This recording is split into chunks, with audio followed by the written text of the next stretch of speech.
ढेंकानाल जिल्लार कामाख्यानगर समाज पाठक विचार मंच पक्षर वनविहारी कार्यक्रम कानपुरा पंचायतर गुंडीचा नाली स्थित रामियाण नदीर खदगदी अनुष्ठित हो जाइछि।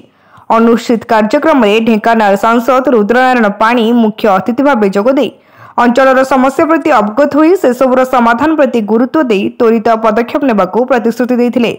कामाख्यानगर विधायक शत्रुघ्न जेन जोगदे अंचल सामग्रिक उन्नति दिगरे पदक्षेप नेबाकू सूचना प्रदान करथिले। आवाहक शुभमय नंदक आवाहकत्व अनुष्ठित कार्यक्रम में सभापति ज्ञानरंजन मिश्र अध्यक्षतार मुख्य उपदेष्टा मेजर प्रभात कुमार दास, संपादक शरद चंद्र बेहेरा, वरिष्ठ सदस्य अमर प्रसाद शतपथी, प्रेमानंद परिडा प्रमुख विभिन्न समस्या संपर्क में आलोकपात करथिले। उपखंड सांबादिक संघर साधारण संपादक प्रकाश कुमार पात्र प्रत्यक्ष तत्वावधान प्रमोद कुमार स्वाई, प्रहलाद मुदुली, सौम्यरंजन नायक, देवीप्रसाद नायक प्रमुख परिचालन में सहायता प्रदान करथिले। दिलीप कुमार प्रधान धन्यवाद देथिले।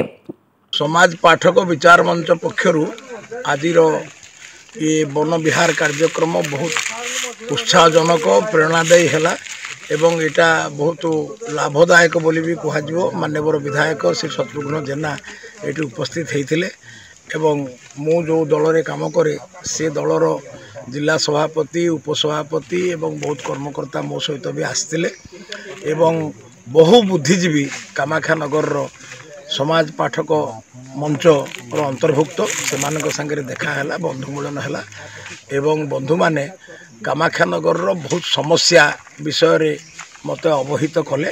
आगुरी मध्य मु अनेक समस्या विषय मोर किछि ज्ञान थाए कामाख्यानगर एवं से सबूर केमती निराकरण हो पारिबो से दिगरे मु निश्चय पदक्षेप नेबी।